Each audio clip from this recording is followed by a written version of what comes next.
Halo, sebelumnya kita sudah membahas bias responden. Kali ini kita akan membahas tentang bias peneliti dalam penelitian kualitatif. Ayo kita mulai. Bias peneliti dalam penelitian kualitatif terjadi ketika peneliti dengan sengaja atau tanpa sadar mempengaruhi hasil penelitian agar mendukung hasil tertentu. Sebagai contoh, peneliti mungkin, pertama, mengartikan data dengan cara yang mendukung hipotesisnya, sambil menghilangkan data yang tidak sesuai. Ini disebut sebagai confirmation bias. Kedua, merancang pertanyaan penelitian sedemikian rupa yang bisa mempengaruhi bagaimana peserta menjawab pertanyaan berikutnya. Ini namanya question order bias. Ketiga, merumuskan kesimpulan berdasarkan pandangan budaya mereka sendiri atau sudut pandang sendiri ya. Ini disebut sebagai cultural bias. Keempat, membuat asumsi tentang responden berdasarkan atribut positif atau negatif tertentu yang disebut sebagai halo atau horn effect.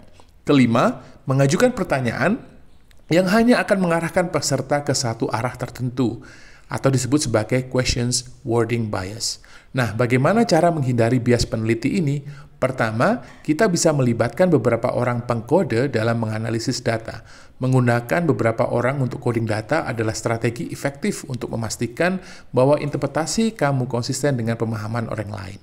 Perspektif yang beragam dari pengcoding yang banyak itu akan membantu kita untuk menentukan apakah data kita mendukung hipotesis kita.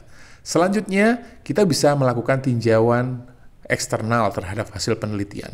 Tinjauan oleh rekan sejawat bisa membantu menemukan pertanyaan yang perlu dimodifikasi atau kesenjangan dalam argumen yang harus kita atasi ya.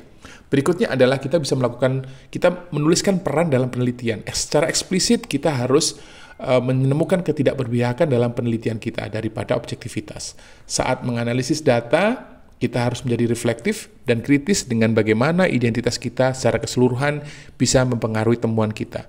Bersikap jujur tentang metode dan interpretasi akan membuat pembaca kita melihat logika ya di balik proses penelitian kita. Nah, yang terakhir, triangulasi sumber data. Triangulasi melibatkan penggunaan sumber-sumber sekunder untuk memverifikasi apakah data utama kita valid atau dapat diandalkan. Nah, triangulasi ini bisa mengkonfirmasi interpretasi kita. Jadi, itulah beberapa cara untuk menghindari bias penelitian dalam penelitian kualitatif. Dengan melibatkan beberapa orang pengkode, kemudian melakukan tinjauan eksternal. Yang ketiga, pengakuan eksplisit terhadap peran kita dalam penelitian, dan triangulasi data, kita bisa menghindari bias yang mungkin muncul.